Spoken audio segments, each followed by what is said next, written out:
നമസ്കാരം. മലയാളി വാർത്തയിലേക്ക് സ്വാഗതം. കുംഭമേളയിലൂടെ സമൂഹ മാധ്യമങ്ങളിൽ തരംഗമായ ഇൻഡോർ സ്വദേശിയാണ് മൊണാലിസ ബോസ്ലെ. മൊണാലിസയുടെ കുംഭമേളയിൽ നിന്നുള്ള വീഡിയോ വൈറലായതിന് പിന്നാലെ തന്നെ വളരെ വേഗത്തിലായിരുന്നു അവരുടെ വളർച്ച. പിന്നീട് സിനിമയിൽ അവസരം ലഭിക്കുകയും പല ഉദ്ഘാടന വേദികളിൽ താരമാകാനും മൊണാലിസയെ കൊണ്ട് സാധിച്ചിരുന്നു. പക്ഷേ ഇപ്പോൾ കഴിഞ്ഞ ഒരാഴ്ച മുമ്പ് മൊണാലിസ വീണ്ടും വാർത്തകളിൽ ഇടം നേടിയത് ഉത്തർപ്രദേശ് സ്വദേശി ഫർമാൻ ഖാനുമായി തിരുവനന്തപുരത്ത് അവരുടെ വിവാഹം നടന്നിരുന്നു. അത് പക്ഷേ പുതിയ വിവാദത്തിലേക്കാണ് വഴിവെച്ചിരിക്കുന്നത്. കാരണം മൊണാലിസയ്ക്ക് പ്രായപൂർത്തിയായിട്ടില്ലെന്നും പെൺകുട്ടിക്ക് 16 വയസ്സ് മാത്രമേ ഉള്ളൂവെന്നും വ്യക്തമാക്കുന്ന ജനന സർട്ടിഫിക്കറ്റാണ് ഇപ്പോൾ പുറത്തു വന്നിരിക്കുന്നത്. മധ്യപ്രദേശ് സർക്കാർ നൽകിയ സർട്ടിഫിക്കറ്റ് വിശ്വ ഹിന്ദു പരിഷത്താണ് പുറത്തുവിട്ടിരിക്കുന്നത്. കഴിഞ്ഞ മാർച്ച് 11 തിരുവനന്തപുരം അരിമാനൂർ നൈനാർ ദേവക്ഷേത്രത്തിൽ വെച്ചായിരുന്നു മൊണാലിസയുടെയും ഫർമാൻ ഖാന്റെയും വിവാഹം. CPM സംസ്ഥാന സെക്രട്ടറി MV ഗോവിന്ദൻ, മന്ത്രി V ശിവൻകുട്ടി, പ്രമുഖ രാഷ്ട്രീയ നേതാക്കൾ ചടങ്ങിൽ സംബന്ധിച്ചിരുന്നു. അതായത് ഈ പ്രമുഖരായിട്ടുള്ള രാഷ്ട്രീയ നേതാക്കൾ മുൻകൈയെടുത്താണ് ഇവരുടെ വിവാഹം നടത്തിയിരിക്കുന്നത്. വിവാഹത്തിന് പിന്നാലെ തന്നെ പെൺകുട്ടിയുടെ പ്രായം സംബന്ധിച്ച് ആക്ഷേപങ്ങൾ ഉയർന്നിരുന്നുവെങ്കിലും തനിക്ക് 18 വയസ്സുണ്ടെന്ന് മൊണാലിസ വാർത്താ സമ്മേളനത്തിൽ അവകാശപ്പെട്ടിരുന്നു. തമ്പാനൂർ പോലീസും പ്രായം പരിശോധിച്ച ശേഷമാണ് വിവാഹത്തിന് അനുമതി നൽകിയതെന്ന് വ്യക്തമാക്കിയിരുന്നു. പക്ഷേ VHP പുറത്തുവിട്ട പുതിയ രേഖകൾ പ്രകാരമാണ് മൊണാലിസയുടെ ജനന തീയതി 2009 ഡിസംബർ 30. ഇതനുസരിച്ച് വിവാഹ സമയത്ത് പെൺകുട്ടിക്ക് 16 വയസ്സും 2 മാസവും മാത്രമാണ് പ്രായം. ഭോപ്പാലിലെ VHP പ്രവർത്തകർ ഔദ്യോഗികമായി കൈപ്പറ്റിയ സർട്ടിഫിക്കറ്റാണിതെന്ന് VHP ജനറൽ സെക്രട്ടറി അനിൽ വിളയിലും പറഞ്ഞു. ഇത് വലിയ വിവാദമായി മാറും. മധ്യപ്രദേശിൽ VHP കേസ് കൊടുക്കാൻ സാധ്യതയുണ്ട്. ഇതോടെ പെൺകുട്ടിയും മറ്റും നൽകിയ രേഖകളിലെ ആധികാരികതയും പരിശോധിക്കേണ്ടി വരും. മൊണാലിസയുടെ പ്രായം സംബന്ധിച്ച് നേരത്തെ തന്നെ DGPക്ക് പരാതി നൽകിയിരുന്നതായും അനിൽ വിളയിൽ വ്യക്തമാക്കി. പ്രായപൂർത്തിയാകാത്ത പെൺകുട്ടിയെ വിവാഹം ചെയ്ത സംഭവത്തിൽ മധ്യപ്രദേശിൽ കേസ് രജിസ്റ്റർ ചെയ്യാനുള്ള നീക്കത്തിലാണ് VHP. പ്രമുഖ നേതാക്കൾ പങ്കെടുത്ത വിവാഹം നിയമക്കുരുക്കിലേക്ക് നീങ്ങുന്നത് വലിയ രാഷ്ട്രീയ ചർച്ചകൾക്കും വഴിമരുന്നിട്ടിരിക്കുകയാണ്. കേരളത്തിൽ തൽക്കാലം ഈ വിഷയത്തിൽ കേസെടുക്കില്ല. പ്രായപൂർത്തിയായി എന്ന നിലപാടിൽ തന്നെയാണ് പോലീസ്. VHP നൽകിയ സർട്ടിഫിക്കറ്റിലെ ആധികാരികത പോലീസും പരിശോധിക്കും. ഇത് വ്യാജമാണെന്ന് വന്നാൽ നൽകിയവർക്കെതിരെ കേസെടുക്കുകയും ചെയ്യും.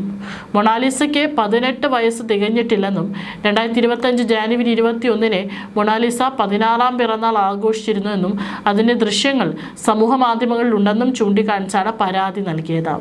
വിവാഹശേഷം നൽകിയ വാർത്താ സമ്മേളനത്തിലും മൊണാലിസ ഈ ആരോപണങ്ങളെല്ലാം തള്ളിയിരുന്നു.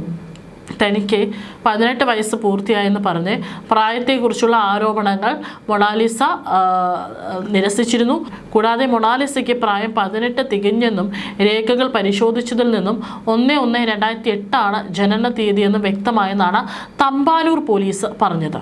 അതേസമയം ഇപ്പോൾ പുറത്തു വന്നിരിക്കുന്ന ജനന സർട്ടിഫിക്കറ്റ് പ്രകാരമാണ് മൊണാലിസയുടെ ജനന തീയതിയും സമയവും 2009 ഡിസംബർ 30 വൈകുന്നേരം 5:30. സംഭവത്തിൽ ഏതായാലും മധ്യപ്രദേശ് പോലീസ് കേസെടുക്കാൻ ഒരുങ്ങുകയാണ്. മൊണാലിസയും ഉത്തർപ്രദേശിലെ ബാഗ്പത് നിവാസിയായ ഫർമാൻ ഖാനും തമ്മിലുള്ള വിവാഹം ഇങ്ങനെയാണെങ്കിൽ നിയമവിരുദ്ധമാകും. സംഭവത്തിൽ കേസ് രജിസ്റ്റർ ചെയ്ത് നടപടിയെടുക്കാനാണ് നീക്കം. വിവാഹശേഷം നടത്തിയ വാർത്താ സമ്മേളനത്തിൽ മൊണാലിസ ഈ ആരോപണങ്ങളെല്ലാം തള്ളി. തനിക്ക് 18 വയസ്സ് പൂർത്തിയായെന്ന് പറഞ്ഞ് പ്രായത്തെക്കുറിച്ചുള്ള ആരോപണങ്ങളെല്ലാം നിരസിച്ചു. കൂടാതെ മൊണാലിസയ്ക്ക് പ്രായം 18 തികഞ്ഞെന്നും രേഖകൾ പരിശോധിച്ചതിൽ നിന്നും 1/1/2008 ജനന തീയതി. ഇതിൻ്റെ അടിസ്ഥാനത്തിലാണ് വിവാഹം നടത്തി കൊടുത്തിരിക്കുന്നത്. പക്ഷേ അതെല്ലാം തന്നെ തെറ്റാണെന്ന് തെളിയിക്കുന്ന സർട്ടിഫിക്കറ്റാണ് ഇപ്പോൾ VHP പുറത്തുവിട്ടിരിക്കുന്നത്. അതേസമയം തന്നെ കഴിഞ്ഞ ദിവസം ഭർത്താവുമായിട്ട് ഒരു വീഡിയോ മൊണാലിസ പങ്കുവച്ചിരുന്നു. സഹായം അഭ്യർത്ഥിക്കുന്ന ഒരു വീഡിയോയായിരുന്നു അത്. വാസ്തവത്തിൽ മൊണാലിസയുടെ ഫേസ്ബുക്ക് പേജിൽ ഈ വീഡിയോ പുറത്തു വന്നതിന് പിന്നാലെ തന്നെ അതിൽ ദമ്പതികൾ പരസ്യമായി സഹായം അഭ്യർത്ഥിച്ചു. കാരണം മൊണാലിസയും ഫർമാനും മുഖ്യമന്ത്രിയോടും പോലീസ് കമ്മീഷണറോടാണ് മാധ്യമങ്ങളോടും ഇടപെടാൻ അഭ്യർത്ഥിക്കുന്ന ഒരു വീഡിയോയാണിത്. തങ്ങളെ വധിക്കുമെന്നും അംഗഭംഗം വരുത്തുമെന്നും പരസ്യമായി ഭീഷണിപ്പെടുത്തുന്നുണ്ട് എന്നാണ് ദമ്പതികൾ ആരോപിക്കുന്നത്. തങ്ങളുടെ സുരക്ഷ ആവശ്യപ്പെട്ട് അധികാരികൾക്ക് ഔദ്യോഗികമായി കത്തുകളും ഇമെയിലുകളും അയച്ചിട്ടുണ്ടെന്നും മൊണാലിസ പറഞ്ഞു.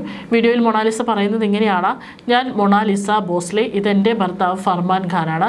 എല്ലാവർക്കും ഒരു കത്ത് സഹിതം ഞാൻ ഈ വീഡിയോ മെയിൽ ചെയ്യുന്നു. ദയവായി ഞങ്ങളെ സഹായിക്കൂ. കൊലപാതകം, അംഗഭംഗം വരുത്തൽ എന്നിവ നടത്തുമെന്ന് പരസ്യമായി ഞങ്ങളെ ഭീഷണിപ്പെടുത്തുന്നു. വിവാദം പൊട്ടിപ്പുറപ്പെടുന്നതിന് മുമ്പ് തന്നെ മൊണാലിസയും ഫർമാനും തങ്ങളുടെ വിവാഹത്തിന് കേരള സർക്കാർ നൽകിയ പിന്തുണയ്ക്കും നന്ദി അറിയിച്ചിരുന്നു എന്നതും ശ്രദ്ധിക്കേണ്ടതാണ്. 2026 മാർച്ച് 11 അരിമാനൂർ ശ്രീ നൈനാർ ദേവി ക്ഷേത്രത്തിൽ നടന്ന വിവാഹത്തിൽ പ്രതീക്ഷിച്ചതിലും വളരെ വലിയ ജനക്കൂട്ടം പങ്കെടുത്തു. തൻ്റെ വിവാഹം ഇത്ര ഗംഭീരമായിരിക്കുമെന്ന് ഉറപ്പില്ലെന്ന് ഫർമാൻ സന്തോഷം പ്രകടിപ്പിച്ചു. വിദ്യാഭ്യാസ മന്ത്രി ഉൾപ്പെടെ നിരവധി പ്രമുഖർ ചടങ്ങിൽ പങ്കെടുക്കുകയും അനുഗ്രഹങ്ങൾ അർപ്പിക്കുകയും ചെയ്തു. എല്ലാ മതങ്ങളും തനിക്ക് തുല്യമാണെന്ന് എല്ലാത്തിലും താൻ വിശ്വസിക്കുന്നുവെന്നും മൊണാലിസ കേരള ഭരണകൂടത്തെ പ്രശംസിച്ചു. 2025 മഹാകുംഭമേളയ്ക്കിടെയാണ് മൊണാലിസ ബോസ്ലെയുടെ ഫോട്ടോകളും വീഡിയോകളും വൈറലായതോടെയാണ് ആദ്യമായി ശ്രദ്ധയാകർഷിച്ചത്. രുദ്രാക്ഷമണികൾ വിളിക്കുമ്പോഴുള്ള അവരുടെ നിഷ്കളങ്കത അവരെ ഒറ്റ രാത്രി കൊണ്ട് ഒരു വികാരമാക്കി മാറ്റി. ഒരു സിനിമാ പ്രൊജക്റ്റിനിടെയാണ് അവരും ഫർമാനും കണ്ടുമുട്ടിയതെന്നും റിപ്പോർട്ടുകൾ സൂചിപ്പിക്കുന്നു. അവരുടെ ജോലി ഒരു സൗഹൃദത്തിന് തുടക്കമിട്ടു. ഈ ബന്ധം പ്രണയമായി വളർന്നു. പിന്നീടാണ് അത് വിവാഹത്തിലെത്തിയിരിക്കുന്നത്. ഏതായാലും ഒരു വിവാഹം കൊണ്ട് നമ്മുടെ കേരളത്തിലെ അത് മുൻകൈയെടുത്ത് നടത്തിയിട്ടുള്ള പ്രമുഖ നേതാക്കൾ, മന്ത്രി അടക്കം മധ്യപ്രദേശ് പോലീസ് കേസെടുത്തു കഴിഞ്ഞാൽ നിയമക്കുരുക്കിൽ പെടുമോ എന്നുള്ളതാണ് ഇനി കണ്ടറിയേണ്ടത്.